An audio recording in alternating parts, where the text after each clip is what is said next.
di Sansel Talk kita akan ngobrol bareng sama Divisi Propam Polri untuk cari tahu inovasi terbaru nih dari Propam untuk bisa menghadirkan solusi instan gitu untuk masyarakat memberikan pengaduan terkait adanya pelanggaran dari anggota kepolisian gitu Betul, ya. jadi ini disclaimer karena gue sempet salah sangka gitu ya.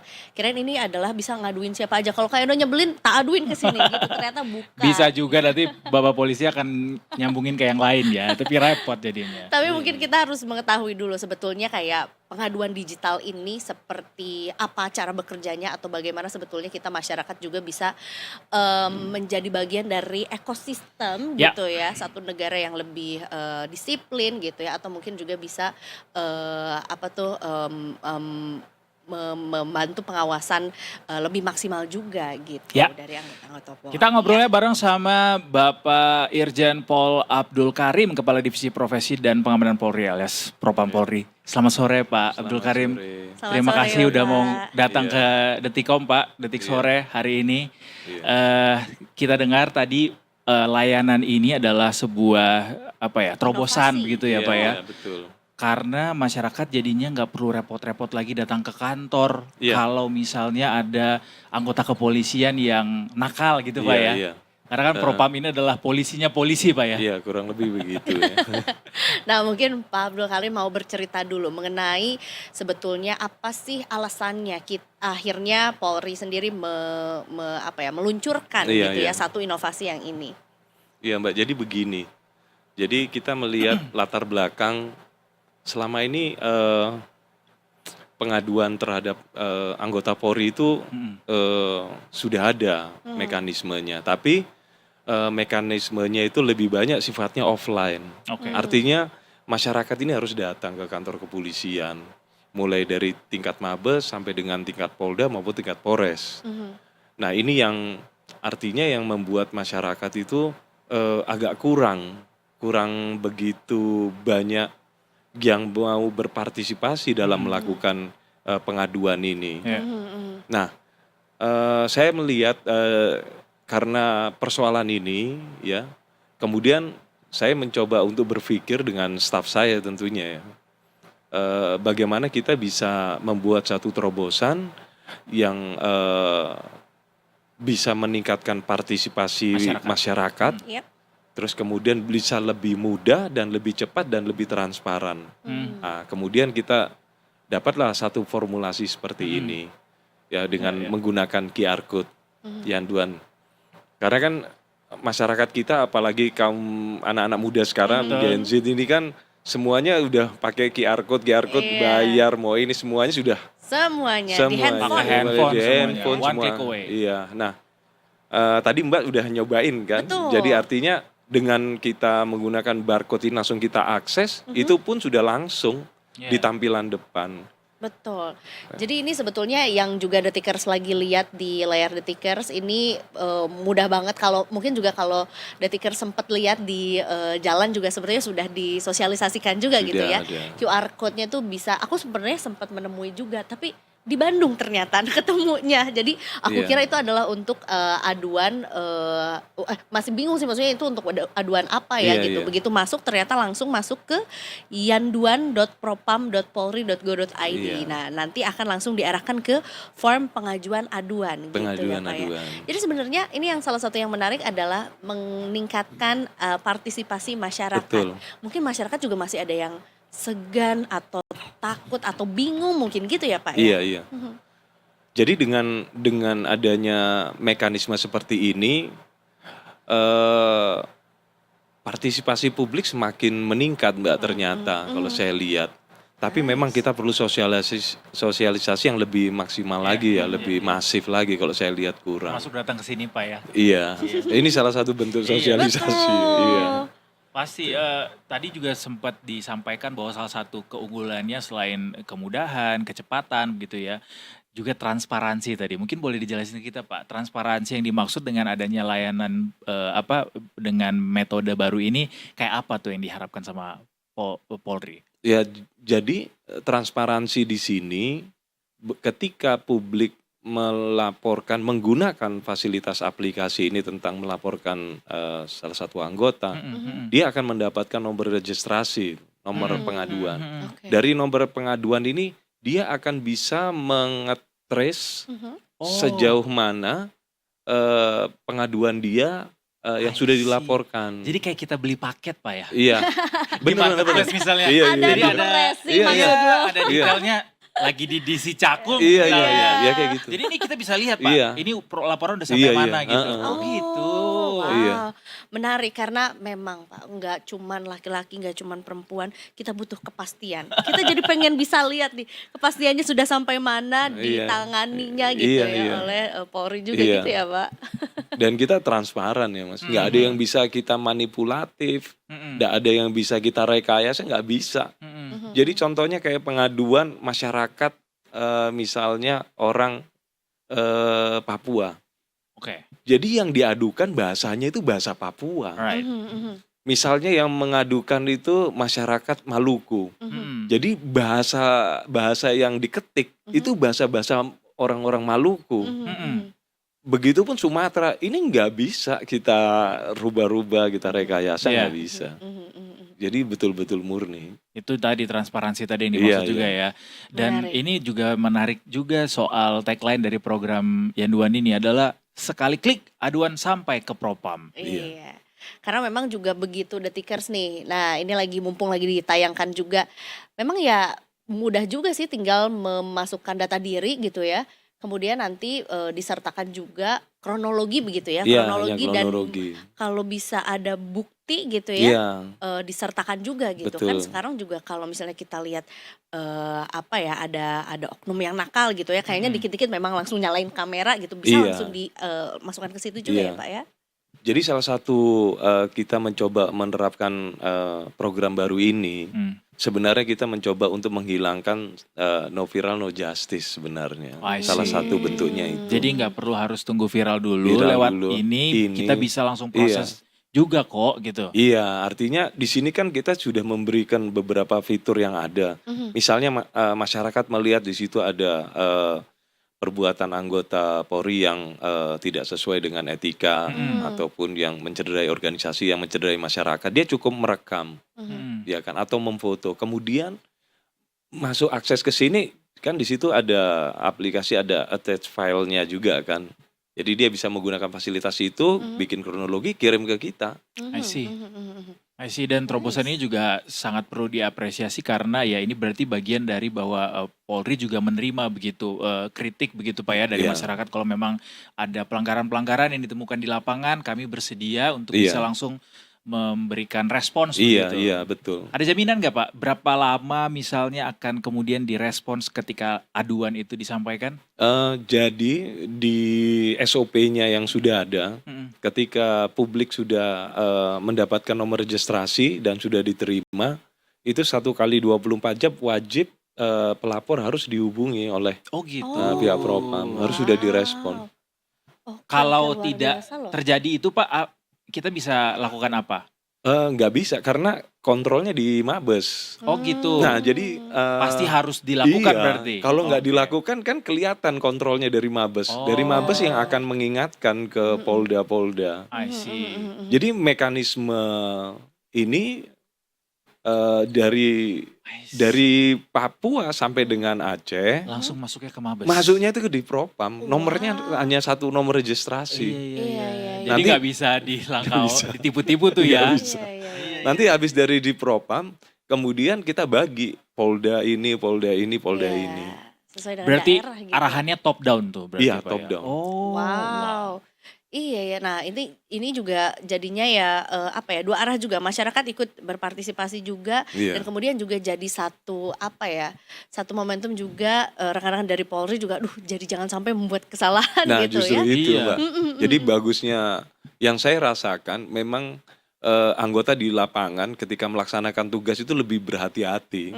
Karena ya kamu dimanapun juga kamu diawasin sama masyarakat dengan bisa menggunakan fasilitas ini.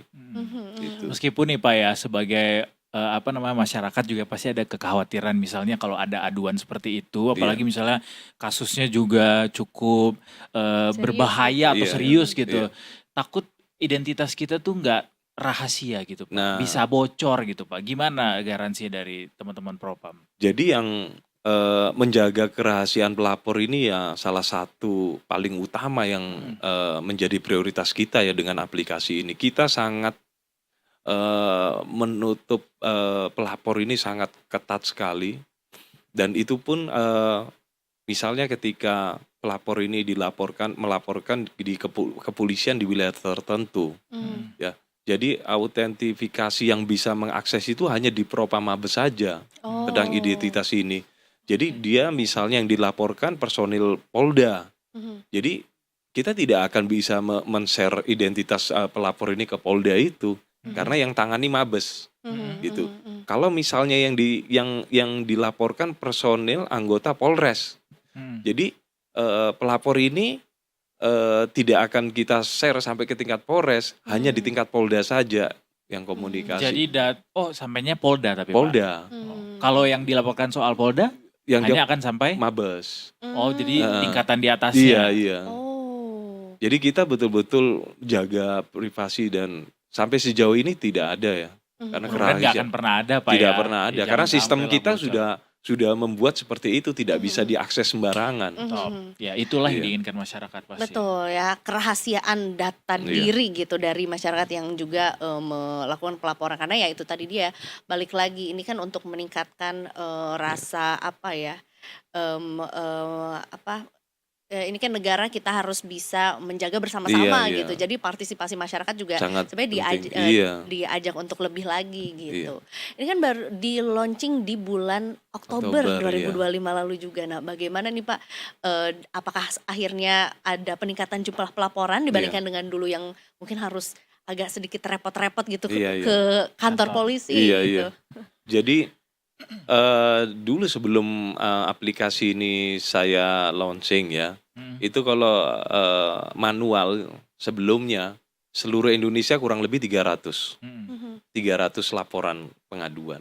Tapi begitu saya launching ini dalam waktu 1 bulan itu sampai 1.800. Wah, 300 tuh per berapa lama Pak? 1 bulan. satu Oh bulan tuh gitu. 300 Iya. laporan. Sekarang Sekarang dengan adanya ini 1.800 bahkan 2.000 Wow, per 1 bulan, satu iya. bulan ya. Se-Indonesia Iya, ya. iya, iya. Pak Abdul Karim gimana nih Itu. merespons ini, Ya, respons Bapak? artinya begini, saya malah justru bersyukur ya. Artinya publik ini menginginkan polisi ini baik, Betul. ya kan, Pasti. masyarakat. Dengan dan antusias, ternyata respon publik juga antusias sekali dengan adanya aplikasi ini. Semuanya dilaporkan. Bahkan AC mati di ruang pelayanan pun dilaporkan. Oh gitu. Iya. Tapi itu masuk kategori yang bisa dilaporkan Pak. Bisa, semuanya kita gitu. laporkan. Jadi kalau misalnya kita ke kantor polisi nih, kita Iya. mau Iya. ngurus apa ya, misalnya SKCK atau SKCK, apalah, iya. terus ada layanan yang terhambat gitu Iya. misalnya, yang kita rasa Iya. ini kayaknya nggak sesuai SOP deh. Iya. Itu bisa kita laporin. Bisa. Wah, ngelapornya langsung ke Mabes cuy. Iya loh, bener ini. Diterimanya langsung sama bapak lagi. Iya loh, Dan luar itu biasa. sudah kejadian, ada di beberapa wilayah itu kan, dia bikin SKCK Mas. Oh, gitu. Terus publik AC-nya mati. Dia fotoin, dia kirim pengaduan ke Mabes. Begitu masuk ke saya, besok pagi langsung kita respon ke Polda. Benerin tuh AC sekarang. Nyalain nggak sampai 16 Kamu tuh lupa AC-nya. servis ya. Langsung diganti I see, baru, I see, besok I see. sudah ini seperti itu. Berarti tapi beneran AC-nya emang bermasalah. bermasalah. Oh gitu. Iya, Berarti ya masyarakat yang melapor juga nggak mengada-ada ya. Iya Enggak. betul. Iya. Karena kan memang harus Dia kirim foto, video, ada ya, buktinya juga. Jadi memang juga masyarakat juga yang nggak boleh asal melaporkan juga ya, harus jelas dulu Jelas apa dulu. sebetulnya duduk perkaranya, Iya. tahu juga apakah ini bagian Iya. dari Polri atau bukan gitu ya, dan kemudian menyertakan buktinya juga Iya. gitu ya Pak ya. Heeh. Karena takutnya nanti malah segala sesuatu malah dilaporin lagi ke sini gitu ya. Iya, betul. Tapi memang kan di situ kan ada beberapa tahap yang Kategorinya. harus dilewati ya, sehingga dia bisa diterima laporannya. Kalau beberapa item itu dia nggak melakukan, dia tidak akan bisa diterima. I see. Hmm. Pak tadi kan udah disebutin salah satu contohnya itu AC Iya, rusak iya, gitu iya. misalnya. Bisikin ke kita dong Pak, sejauh ini pola atau pola pelanggaran yang dilaporin tuh kayak apa sih yang paling banyak diterima sama teman-teman Propam? Kalau sekarang ini yang paling banyak itu menyangkut tentang masalah penyidikan ya, penegakan hukum. Jadi masih banyak publik yang melaporkan, mengadukan masalah proses penanganan tindak pidana. Nah, ini masih kurang lebih hampir 40% paling besar. Nah, kalau menyangkut hal ini kita berkoordinasi dengan pihak Wasidik, baik tingkat Bareskrim maupun tingkat Polda. Karena itu kan bukan kewenangan Propam ya. Tapi tetap semua kita salurkan. Disampaikan pasti Disampaikan. Dan progres update-nya tetap akan kita informasikan sampai sejauh mana penanganan kasus tersebut. Jadi yang paling tinggi saat ini ya masalah proses penegakan hukum. Iya, penyidikan itu. Yang ditangani oleh Bareskrim maupun di tingkat Polda. Nah, itu kan bukan Propam yang ngurus, makanya ya akhirnya koordinasi ke divisi terkait gitu ya. Tapi ketika kita temukan dalam proses penyidikan itu, di situ kita temukan ada penyalahgunaan wewenang, ya kan, ada kesewenang-wenangan penyidik, terus ada unsur-unsur yang melanggar kode etik di kepolisian. Itu juga kena tegur sama Propam. Itu langsung Propam bisa ngambil alih. Kurang lebih seperti itu. Namanya juga polisinya polisi ya. Betul. Hasil langsung ditindak gitu ya. Berarti indikator keberhasilannya apa Pak untuk menentukan bahwa layanan ini berhasil gitu, atau KPI-nya kayak apa? Kalau saya melihat dari partisipasi publik ya, semakin banyak publik melaporkan menyangkut anggota itu malah semakin bagus. Artinya publik semakin percaya dengan adanya aplikasi ini, layanan ini. Dan Polri semakin disiplin juga. Nah, yang kedua, dengan semakin banyaknya partisipasi publik melaporkan ini, artinya saya akan bisa melihat mapping bagaimana sih masalah anggota sebenarnya. Itu kan sebenarnya yang paling penting saya bisa melihat. Right. Artinya, ternyata bulan ini tuh anggota banyak yang bermasalah di fungsi masalah operasional. Berarti bulan depan apa yang harus kita lakukan? Nah, ini yang saya akan evaluasi, sehingga dari temuan ini saya bisa konsultasikan ke satuan kerja di tingkat Mabes yang punya kompetensi itu. Sebenarnya saya mapping ini yang saya butuhkan. Oh ya, bulan ini dan setiap bulan itu berbeda-beda persoalan yang menyangkut dengan anggota. Iya ya. Itu. Yang paling unik apa Pak yang Bapak terima Pak? Masalah jemuran. Hah? Gimana Jadi Pak? anggota Kita sama lagi semua. jadi anggota tinggal di kos-kosan. Ya, kemudian dia jemur baju. Dia melaksanakan tugas, pulang tugas jemurannya jatuh ke tanah. Dia marah-marah itu sama penghuni kos-kosannya. Ini kenapa? Marah-marah. Iya. Sama orang-orang yang tinggal di kos-kosannya. Iya. Emosi sesaat ya. Iya, itu pun dilaporkan. Itu dilaporkan. Ya, kategorinya juga bisa dilaporin sih memang Pak. Bisa. Nggak expect aja ternyata Nggak masyarakat expect sampai aja. segitunya Pedulinya gitu ya. Nah, itu justru yang saya harapkan. Iya. Ini menarik juga ya. Jadi selain juga ada polisinya polisi, sekarang juga masyarakat bisa jadi semi HRD-nya juga ya. Iya, betul. Semi HRD benar. Melakukan fungsi pengawasan dan Iya. juga ya kan kalau udah tahu gitu ya melaporkannya bagaimana dan juga caranya bagaimana dengan cara yang lebih mudah gitu ya. Harusnya sih masyarakat jadi nggak takut-takut atau nggak bingung lagi untuk memberikan laporan juga ya Pak ya. Betul. Pak, ini ada gambar video orang lagi nelpon, berarti itu bisa kita telepon juga apa gimana Pak? Atau itu yang menelpon kepolisian ya, ke masyarakat untuk Ya, itu operator di tingkat Mabes maupun operator di tingkat Polda ya. buat verifikasi gitu Pak ya? Verifikasi. Jadi orang bagi yang sudah melaporkan, kemudian 1 kali 24 jam harus sudah diverifikasi apakah betul pelapor